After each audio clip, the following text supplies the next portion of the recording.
السلام علیکم ورحمۃ اللہ وبرکاتہ۔ الحمد للہ نحمدہ ونستعینہ ونستغفرہ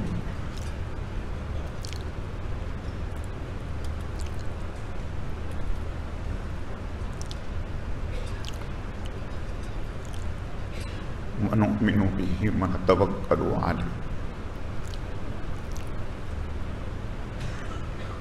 ونعوذ باللہ من شرور انفسنا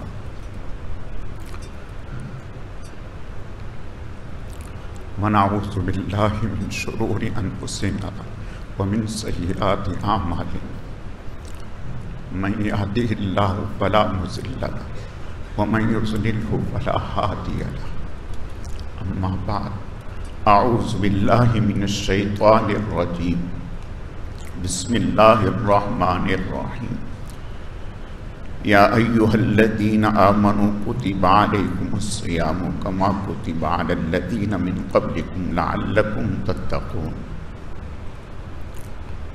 صدق اللہ مولانا العظیم وبلغنا رسولہ النبی الکریم ونحن علی ذلک لمن الشاہدین والشاکرین والحمد للہ رب العالمین۔ اللہم صل علی روضۃ محمد فی الریاض وصل علی بلد محمد فی البلاد وصل علی قبر محمد فی القبور وصل علی جسد محمد فی الاجساد وصل علی روح محمد فی الارواح۔ گرامی قدر معزز حاضرین، میرے واجب الاحترام بزرگوں اور عزیز نوجوان ساتھیوں، میں نے آپ کے سامنے قرآن مجید فرقان حمید میں سے ایک آیت کریمہ تلاوت کی ہے۔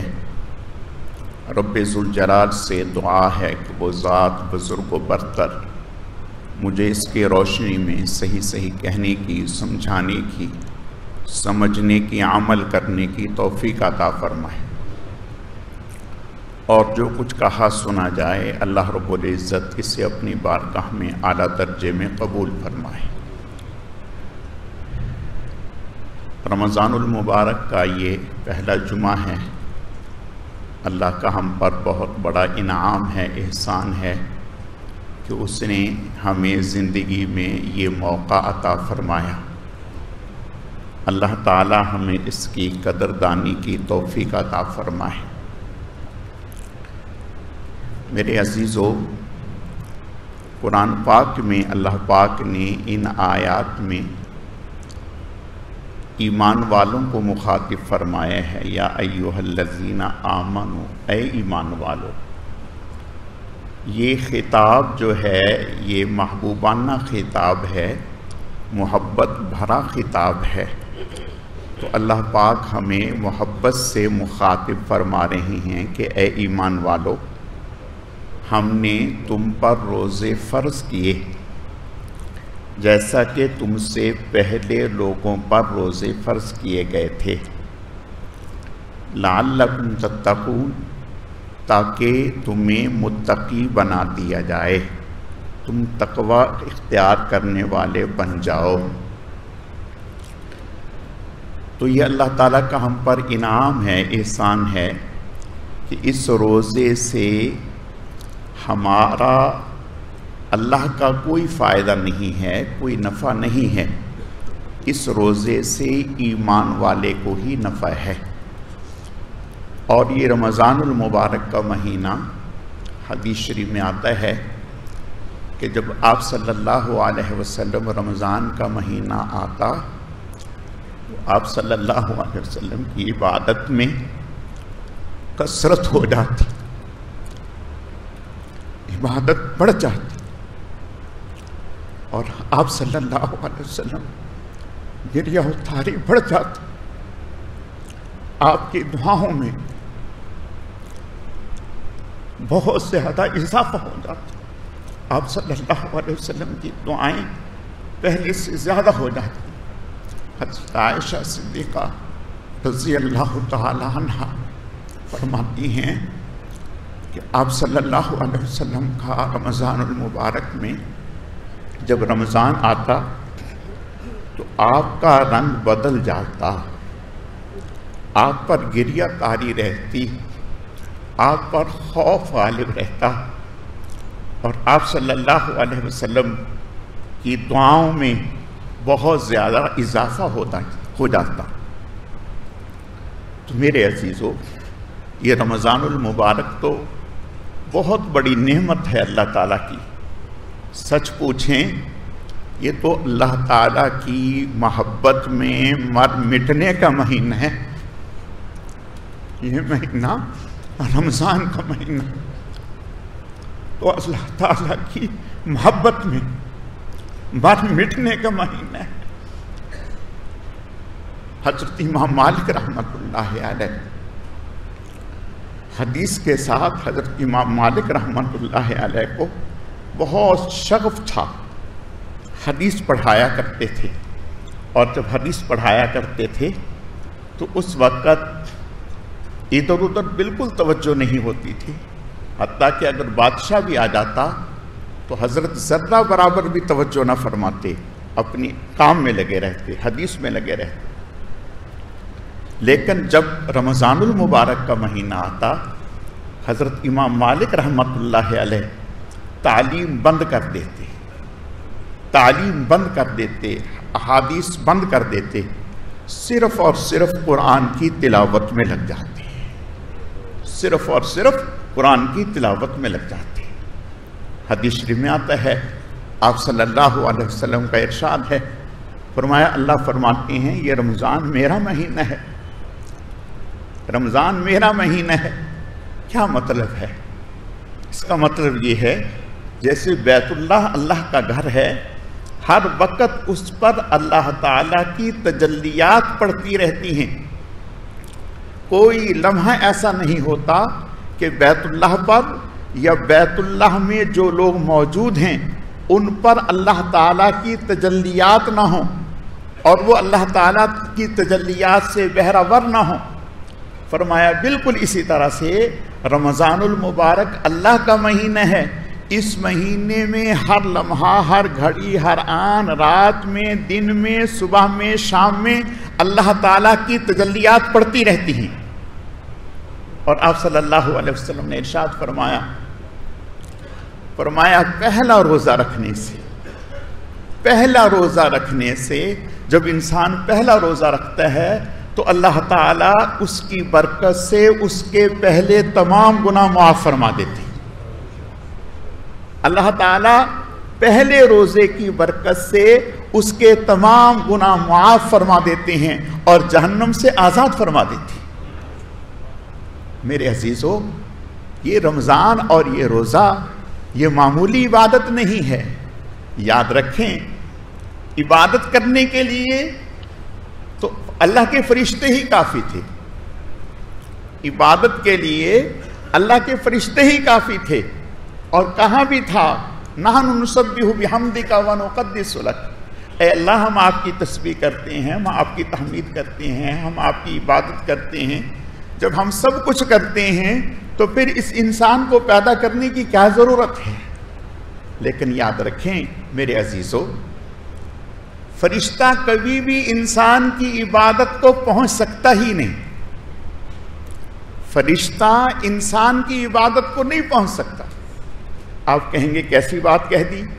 دیکھو بھائی، ایک آدمی ہے نابینا جسے نظر نہیں آتا، اور وہ کہتے ہیں کہ میں نے پوری زندگی بد نظری کی ہی نہیں، تو بھئی کون سے کمال کی بات ہے؟ آپ کے پاس تو آنکھ ہی نہیں، آنکھ ہوتی اور پھر بد نظری نہ کرتے تو یہ کمال کی بات تھی۔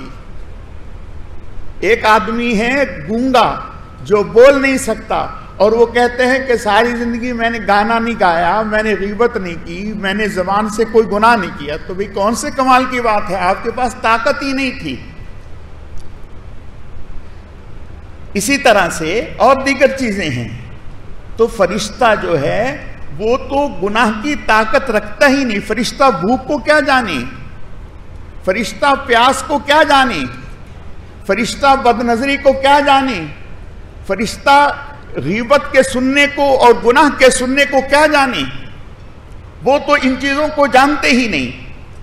کمال تو انسان کا ہے کہ اللہ کے حکم میں جب روزہ رکھتا ہے تو روزہ صرف زبان سے نہ کھانے، منہ سے نہ کھانے پینے کا نام روزہ کوئی ہے؟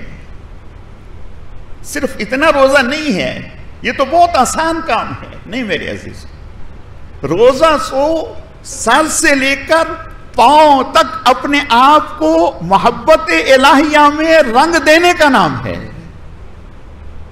روزہ تو اپنے آپ کو سر سے پاؤں تک اللہ کی محبت میں رنگ دینے کا نام ہے۔ کیا مطلب؟ روزہ آنکھ کا بھی روزہ ہے، زبان کا بھی روزہ ہے، کان کا بھی روزہ ہے، خیالات کا بھی روزہ ہے، ہاتھ کا بھی روزہ ہے، پیٹ کا بھی روزہ ہے۔ ان ساری چیزوں کے مجموعے کا نام روزہ ہے۔ اور یہ شیطان، فرشتہ، یہ چیزیں نہیں ہیں اس میں۔ اسی لیے جب انسان مسلمان روزہ رکھتا ہے، اللہ پاک نے جو روزے کا اتنا اجر و ثواب عطا فرمایا ہے وہ ایسے نہیں ہے۔ دیکھیں، جتنے بھی اغیار اقوام ہیں انہوں نے غیر اللہ کا تقرب، غیر اللہ کا قرب سجدے سے حاصل کیا، رکوع سے حاصل کیا اور کسی عبادت سے حاصل کیا، لیکن کسی بھی قوم نے اللہ کا تقرب روزے سے حاصل نہیں کیا، بھوکا رہ کر حاصل نہیں کیا۔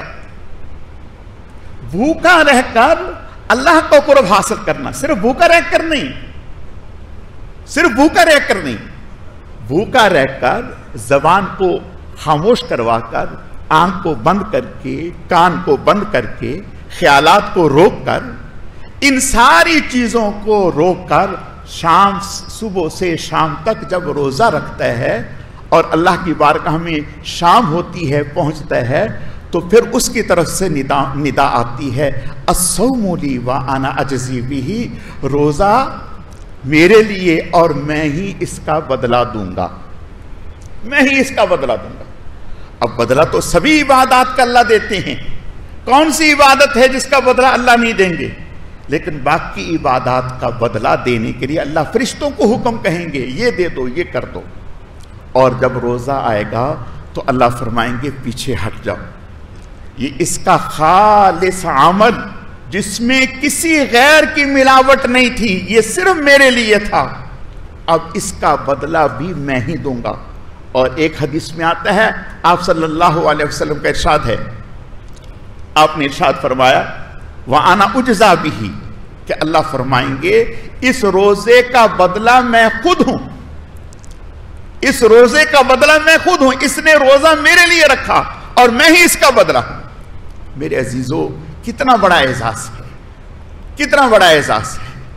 اور حدیث میں آتا ہے، آپ صلی اللہ علیہ وسلم کا ارشاد ہے، آپ مسجد میں تشریف لائے، منبر پر بیٹھے، صحابہ سے فرمایا قریب ہو جاؤ، قریب ہو گئے، آپ منبر پر چڑھے، فرمایا آمین، دوسرے زینے پر پاؤں رکھا، فرمایا آمین، تیسرے پر قدم رکھا، فرمایا آمین۔ صحابہ اکرام رضوان اللہ علیہم اجمعین حیران ہوئے کہ اس سے پہلے کبھی ایسا نہیں ہوا، آج آپ صلی اللہ علیہ وسلم نے ایسا فرمایا۔ آپ نے ارشاد فرمایا، جب میں نے پہلے زینے پر قدم رکھا تو میرے پاس حضرت جبرائیل علیہ السلام تشریف لائے اور آ کر کے فرمایا، اے اللہ کے رسول، مجھے حکم دیا گیا ہے اللہ کی طرف سے کہ میں کچھ لوگوں کے لیے بد دعا کروں گا، آپ اس پر آمین کہیں گے۔ تو حضرت جبرائیل علیہ السلام نے جب پہلے زینے پر میں نے قدم رکھا تو حضرت جبرائیل علیہ السلام نے بد دعا فرمائی کہ وہ انسان برباد ہو جائے، خائب و خاسر ہو جائے جو رمضان کا مہینہ پائے اور اپنی مغفرت نہ کروا سکے، وہ انسان خائب و خاسر ہو جائے، برباد ہو جائے۔ کہ رمضان جیسا مہینہ جس میں اللہ تعالیٰ کی رحمت موسلادھار بارش کی طرح برستی ہے، اس کی رحمت بہانے ڈھونڈتی ہے۔ اس مہینے میں بھی جو انسان اللہ تعالیٰ کی رحمت سے اپنی مغفرت نہ کروا سکے اور اللہ تعالیٰ کی رحمت سے محروم رہے تو فرمایا وہ برباد ہو جائے۔ تو میں نے یہ سن کر کے فرمایا آمین۔ اب میرے عزیزو ذرا غور تو کرو کہ جبرائیل علیہ السلام بددعا کریں، رسول اللہ صلی اللہ علیہ وسلم آمین فرمائیں، تو اس سے زیادہ بڑی محرومی کی کیا بات ہے؟ تو اس لیے یہ رمضان المبارک کا مہینہ ہے، اس کی گھڑیوں کو غنیمت جانیں۔ آپ صلی اللہ علیہ وسلم نے ارشاد فرمایا کہ رمضان المبارک میں جو روزہ دار کا روزہ افطار کراتا ہے اللہ تعالیٰ اسے جہنم سے آزاد فرما دیں گے، اللہ تعالیٰ اسے جہنم سے آزاد فرما دیں گے۔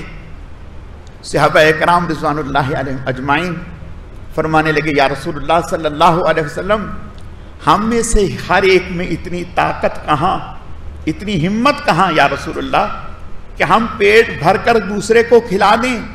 آپ نے ارشاد فرمایا نانا، پانی کا لسی کا ایک گھونٹ بھی اگر پلا دیا، آدھی کھجور بھی دوسرے کو کھلا دی، فرمایا اللہ تعالیٰ اس کی برکت سے جہنم سے آزاد فرما دیں گے۔ کس قدر اعزاز کی بات ہے۔